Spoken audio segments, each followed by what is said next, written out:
So hello and welcome to Bong PNPC and welcome to another Indian football daily আপডেটসের video. দুটো part রয়েছে ভিডিওটার। একদিকে কথা বলবো আমাদের ইন্ডিয়ান ফুটবল সিজন 2024-25 তার অফিসিয়াল অ্যানাউন্সমেন্ট কিন্তু এএফএফ এর তরফ থেকে হয়ে গেছে। কী কী দেখতে চলেছি, বেশি কী কী আসছে, কী কী পাওয়া যাচ্ছে না, কথা বলবো ডিটেলসে সব কিছু নিই। এবং তার পাশাপাশি অবশ্যই ট্রান্সফার মার্কেটে গত কয়েকদিনের গুঞ্জন ছিল একটি প্লেয়ারকে নিয়ে, তার ফাইনাল আপডেট কী হয়েছে নিশ্চিতভাবেই শেয়ার করব। এবং কেন তাকে নিয়ে এতদিন ধরে আমার মৌনব্রত ছিল, এত কমেন্ট আসার পরে আমি কেন একটা সিঙ্গেল ভিডিওতেও তাকে নিয়ে কথা বলিনি অবশ্যই শেয়ার করব। এবং অবশ্যই ইস্টবেঙ্গলের নতুন বিদেশি 6 নম্বর বিদেশি কবে ইন্ডিয়াতে আসার তার সম্ভাবনা এই মুহূর্তে রয়েছে, সব কিছু নিয়েই কথা বলবো। তো শুরু করবো যেটা দিয়ে, সেটা অবশ্যই কিন্তু আমাদের ইন্ডিয়ান ফুটবল সিজন 2024-25 সেটার অফিসিয়াল অ্যানাউন্সমেন্ট এএফএফ তরফ থেকে হয়েছে। সিজন কিন্তু শুরু হচ্ছে অ্যাজ ইউজুয়াল যেটা দিয়ে শুরু হয় ডুরান্ড কাপ দিয়ে। ডুরান্ড কাপ শুরু হচ্ছে এবারে জুলাই মাসে, অগস্টের পরিবর্তে জুলাই মাসে আবারও ডুরান্ড কাপকে আমরা দেখতে চলেছি। এবং এটা ভালো হচ্ছে, যত আমাদের এখানে সিজনটা এক্সপ্যান্ড করবে, যত বেশি দিন ধরে ফুটবলটা হবে, তত কিন্তু প্লেয়ারদের ফিটনেস লেভেলটাও সেইখানে থাকবে। আমরা বিদেশি ফুটবলে দেখি যে কন্টিনিউয়াসলি কিন্তু প্লেয়াররা খেলার মধ্যে থাকে, যত বেশি খেলাতে গ্যাপ থাকবে তত বেশি কিন্তু প্লেয়ারের চোট আঘাতের সংখ্যাটাও বাড়ে। তো অবশ্যই জুলাই থেকে শুরু হচ্ছে এবং এটা আমাদের দরকার যে ফুটবল সিজনটাকে বড় করতে হবে। অনেকটা বড় হয়েছে, আগে 2.5-3 মাসের মধ্যে শেষ হয়ে যেত, আইএসএল আসার পরেও 2 মাসে শেষ হয়ে যেত। সেখানে কোথাও একটা আমরা জুলাই থেকে মোটামুটি মে অবধি এরকম একটা সিজন দেখতে চলেছি। তো বলা ভালো যে হাতে গোনা কিছু দিন সেটাই কিন্তু আমাদের এখানে ফুটবলটা বন্ধ থাকবে। এবং অবশ্যই যারা ফুটবল লাভার্স রয়েছে, যারা নিউ এজ জেনারেশন রয়েছে, সবার জন্যই কিন্তু এটা খুব ভালো দিক। দ্বিতীয় যেটা রয়েছে সেটা কিন্তু অবশ্যই ইউথ লিগ নিয়ে একটা বড় আপডেট এআইএফএফ এর তরফ থেকে এসেছে, যে আন্ডার 13, আন্ডার 15, আন্ডার 17 এই তিনটে লিগই কিন্তু কম্পারেটিভলি চলবে। এবং 9 মাস ধরে, ছোটোখাটো ব্যাপার না, 9 মাস ধরে কিন্তু আমরা ইউথ লিগ দেখতে চলেছি।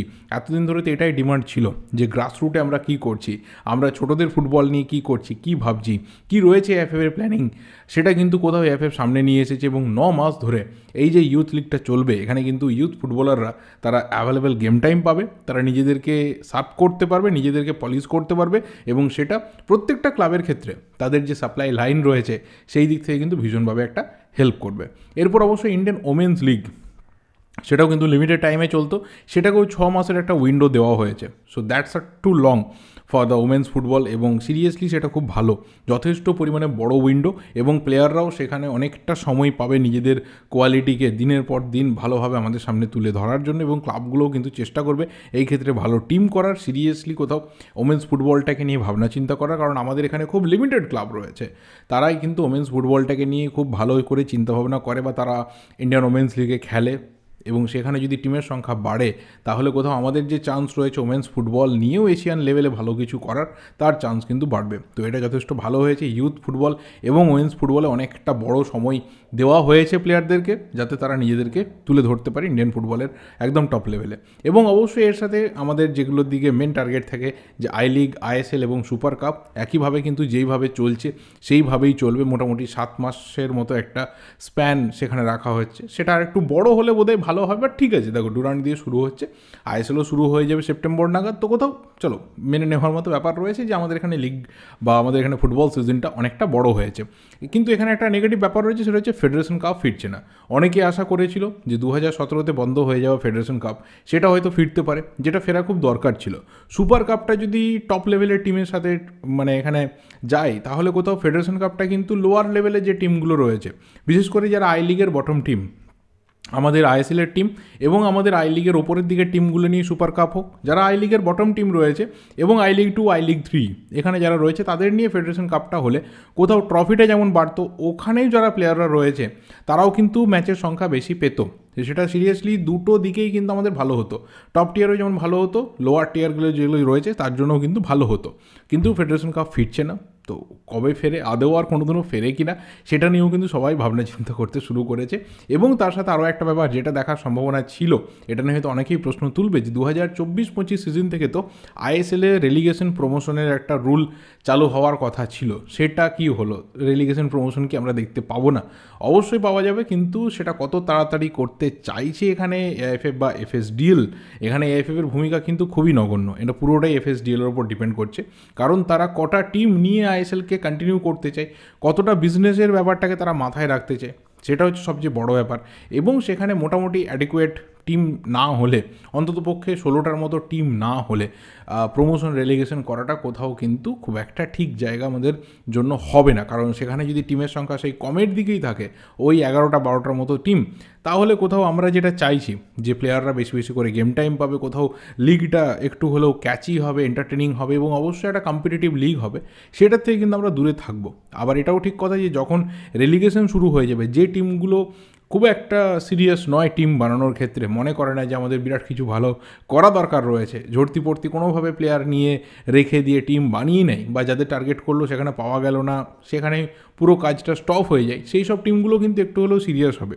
যেখানে চেন্নাই এফসির মতো টিম রয়েছে, তারাও কিন্তু ভুলেই গেছে যে আমাদেরও একটা ভালো টিম করা দরকার, আমাদেরও কম্পিটিশনে জারি থাকা দরকার। মাঝে মাঝে কিছু ম্যাচ, কিছু পয়েন্ট হয়তো এসে যাবে, বাট একটা লিগে নিজেদেরকে তুলে ধরতে গেলে সেটা সাফিসিয়েন্ট হবে না। তো এই ধরনের টিমগুলো কিন্তু অবশ্যই সিরিয়াস হবে এবং রেলিগেশন শুরু হলে তাদের মধ্যে সিরিয়াসনেস বাড়লে আমরা কোথাও কম্পিটিশনটা কিন্তু এনজয় করতে পারবো। আদারওয়াইজ ওই 2-3টে টিমের মধ্যেই দেখা যাবে যে 10টা-12টা ম্যাচের পর কম্পিটিশনটা কিন্তু থেকে যাচ্ছে।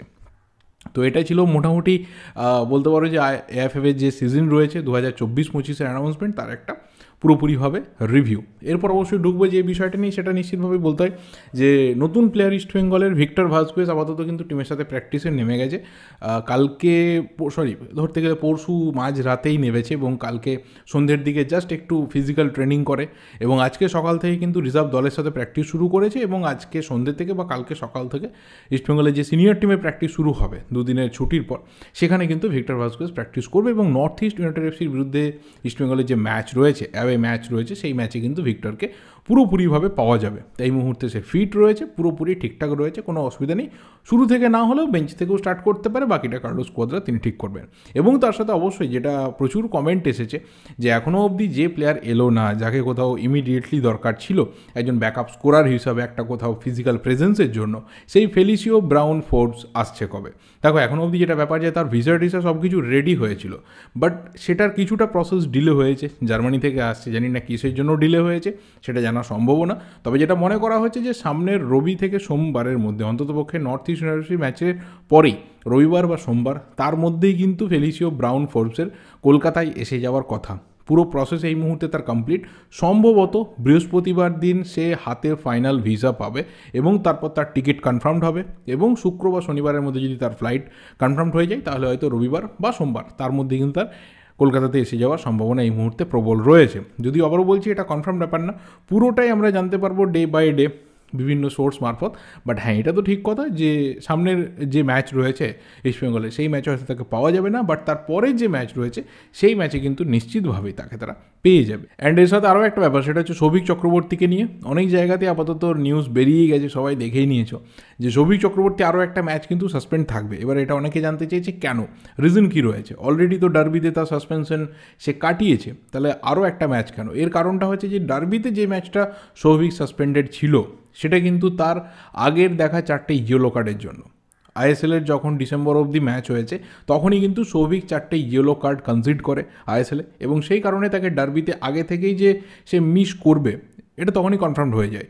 এবং সুপার কাপের ফাইনালে যে রেড কার্ড, সেই রেড কার্ডের জন্য আরও একটা এক্সট্রা ম্যাচে তার সাসপেনশন জারি রয়েছে, যেটা কিন্তু তাকে নর্থ ইস্ট ইউনাইটেড এফসি ম্যাচের বিরুদ্ধে সার্ভ করতে হবে বলে এই মুহূর্তে কনফার্মড হয়ে বেরিয়ে এসেছে। এরপরে যে ব্যাপারটা সেটা অবশ্যই মোহনবাগানের বিষয়ে বলতে হয়, কারণ মোহনবাগান বহু গুঞ্জনই রয়েছে এই মুহূর্তে। সবচেয়ে বড় যে হুবহু থাকবে কি থাকবে না, টিমের সাথে আপাতত প্লেয়ারটা চুটিয়ে প্র্যাকটিস করছে, কোথাও কোনো সমস্যা তার ফিজিক্যালি নেই, কোনো রকম চোট আঘাত শরীর খারাপ কিচ্ছু নেই, পুরোপুরিভাবে ফিট রয়েছে, টিমের সাথে ফাটিয়ে প্র্যাকটিস করছে, কম্বিনেশনের মধ্যে রয়েছে। এবং কোচের সাথেও যে খুব বিরাট কিছু টানা পড়েন সেটা কিন্তু প্র্যাকটিস সেশন দেখে কেউই বুঝতে পারছে না। এবং তার পাশাপাশি অবশ্যই দুজন player, Anwar Ali and Brandon Hamill, এই দুজনও কিন্তু মোটামুটি প্র্যাকটিস করছে, মানে প্র্যাকটিস ইন দ্য সেন্স বলা চলে যে কন্ডিশনিংয়ের মধ্যে রয়েছে, ফিজিক্যাল ট্রেনিংয়ের মধ্যে রয়েছে। বল পায়ে এখনও অবধি নেই, তবে হয়তো আগামী কয়েকদিনের মধ্যে ফিরে যাবে। একটা ম্যাচই হয়তো তাদের বাইরে থাকতে হতে পারে, পরবর্তী ম্যাচে তাদের হয়তো মোহনবাগান পেয়ে যাবে। কিন্তু যেটা মেন ব্যাপার, যেটা নিয়ে সবথেকে বেশি গত কয়েকদিনে প্রচুর আলোচনা হয়েছে, যে একজন সেন্ট্রাল মিডফিল্ডার, ভেনেজুয়েলার ন্যাশনাল টিমের প্লেয়ার, খুব হাই প্রোফাইল একটা নাম, 30 বছর বয়সী জুনিয়র মোরেনো, যাকে নিয়ে সম্ভবত আমি একটা ভিডিওতেই কথা বলেছিলাম, বা হয়তো দুটো, আমার ঠিক খেয়াল নেই, বাট অনেক দিন আগে, বহুদিন আগে, এবং তখন সত্যি এই প্লেয়ারটার লিঙ্ক আপ ছিল, এই প্লেয়ারটার কাছে একটা অফিসিয়াল তার এনকোয়ারি হয়েছিল মোহনবাগানের তরফ থেকে, এবং মোহনবাগান চেষ্টাও করেছিল যদি এই প্লেয়ারটাকে কোনোভাবে নিয়ে আসা যেতে পারে। এবং 31শে ডিসেম্বরে তার কন্ট্রাক্ট শেষ হয়ে যাওয়ার পর এমএলএসে তো আর কন্টিনিউ করবেন এরকম রিপোর্ট বেরিয়েছিল, এবং মোহনবাগানে যখন তার লিঙ্ক আপটা ওঠে এই ক্ষেত্রে কিন্তু সবাই ভেবেছিল যে সত্যি তাহলে জুনিয়র মোরেনো আসছে, কারণ মোহনবাগানে হাওয়াসের সিস্টেমে একজন এইরকম ডিফেন্সিভ মিডফিল্ডার লাগবে যে ডিফেন্সও হেল্প করবে, যে অ্যাটাকেও হেল্প করবে। সিরিয়াসলি কোয়ালিটি রয়েছে, মার্কেট ভ্যালুও যথেষ্ট পরিমাণে ভালো, বাট দ্যাট ডাজন্ট মিন কি তার স্যালারিও খুব হাইফাই হবে। সবাই হয়তো বুঝতে পারেনি, এই অবধি ঠিক ছিল, বাট তারপরে যা কিছু হয়েছে, রটেছে, ছড়ানো হয়েছে, স্প্রেড করা হয়েছে, আমি আর সেগুলো নিয়ে কিছু বলতে চাই না, কারণ আমি অলওয়েজ চেষ্টা করি যে এগুলো থেকে একটু নিজেকে ডিস্টেন্সে রাখতে। যখন পুরোটা কংক্রিট হয়ে যাবে তখন আমি বলবো, মানে আমার এত ট্র্যাকিংয়ের খুব একটা প্রয়োজন পড়ে না। কে ফ্লাইটে উঠলো, কে ফ্লাইট থেকে নামলো, কোন হোটেলে থাকছে, কোথায় কি হচ্ছে আমার জানার দরকার লাগে না। যখন প্লেয়ার ক্লাবে এসে যাবে বা তার অফিসিয়াল কোথা থেকেও না একটা অথেন্টিক আপডেট বেরোবে, আমি তখন সেটা নিয়ে ডিসকাস করব। একটা ফুটবলার কেমন কী ধারা এলে কতটা ভালো হবে না হবে, আমি সেটা নিয়ে কথা বলতে বেশি পছন্দ করি। এবার জুনিয়র মোরেনোর ব্যাপারটা কিন্তু আজকে সকালে ব্রেক হয়, আমি সঙ্গে সঙ্গে টেলিগ্রামের আমার যে চ্যানেল রয়েছে সেখানে গিয়ে পোস্ট করি। যারা সেখানে জয়েন করতে চাও টেলিগ্রামে গিয়ে জাস্ট মং পিএনপিসি সার্চ করতে পারো, পেয়ে যাবে। এবং সেখানে কলম্বিয়া থেকে একটা আপডেট উঠে আসে, কলম্বিয়ার একজন জার্নালিস্ট তিনি এটাকে প্রথম ব্রেক করেন যে জুনিয়র মোরেনো কিন্তু বেশ কিছু ক্লাব থেকে তার স্ট্রং আপডেট, মানে স্ট্রং রুমার থাকার পর বা স্ট্রং লিঙ্ক আপ থাকার পরেও কিন্তু ফাইনালি সৌদি আরবের ক্লাব আল হাজিম এই ক্লাবে সে সই করছে। এবং আল হাজিম কিন্তু সৌদি প্রো লিগে খেলে, মানে টপ টিয়ারে খেলে, সেই ক্লাবে সে সই করছে। এবং তারপর আরও একটা বিভিন্ন জায়গা থেকে জানা যায় যে মোটামুটি তার যে স্যালারি শোনা যাচ্ছে সব কিছু মিলিয়ে সেখানে কিন্তু তার ক্লাব আল হাজিম তাকে প্রায় $2.5 মিলিয়ন সই করাচ্ছে, যেটা ইন্ডিয়ান কারেন্সিতে কনভার্ট করলে মোটামুটি ওই 22 থেকে 23 কোটি টাকা এরকম একটা অ্যামাউন্টে আসে ইন্ডিয়ান কারেন্সিতে। এবং তার সাথে মোটামুটি 1.5 বছরের একটা চুক্তি এই আল হাজিমের হচ্ছে বলে এই মুহূর্তে শোনা যাচ্ছে। এবং যদি ভালো খেলতে পারে তাহলে দেখো পরবর্তীকালেও সে কন্টিনিউ করতে পারে, কারণ সৌদি ফুটবল মোটামুটি ওরা বিগ ইনভেস্টমেন্ট করছে, প্রত্যেকটা ক্লাবই আপাতত মার্কেটে ভালো রকম করে টাকা ঢালছে। যারা বড় ঢালছে তাদের ব্যাপারটা আলাদা, বাট যারা মাঝারি বা ছোটো রয়েছে তারাও কিন্তু ভালো খরচা করছে।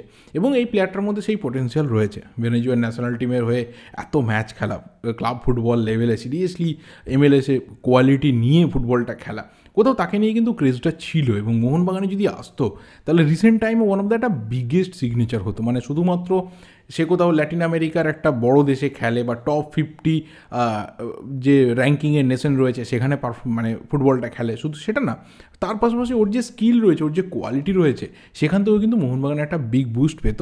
বাট এটা আপাতত হচ্ছে না, এটা মোহনবাগান ফ্যানেদের জন্য একটু হলেও খারাপ খবর। বাট দেখো এরকম প্লেয়ারের যদি আবারও খোঁজ পাওয়া যায় মোহনবাগান ক্লাবের তরফ থেকে, নিশ্চিতভাবে তারা কিন্তু চেষ্টা করবে আবারও একটা ভালো প্লেয়ারকে ল্যান্ড করানোর ক্ষেত্রে। কিন্তু হ্যাঁ, এখানে একটা প্রশ্ন তো অবশ্যই থেকেই যেত যে যদি সত্যি প্লেয়ারটাকে নিয়ে আসা হতো তাহলে কার পরিবর্তে, কারণ এখানেই সবচেয়ে বড় রহস্য। তো যাই হোক, এই ভিডিওটা এই অবধি। আবার তোমাদের যা যা ওপিনিয়ন্স রয়েছে কমেন্ট করতে থাকো, ভিডিওটা ভালো লাগলে লাইক করো, শেয়ার করো। দেখা হবে পরের ভিডিওতে। Till then subscribe the channel যদি নতুন হয়ে থাকো। Thank you and good bye.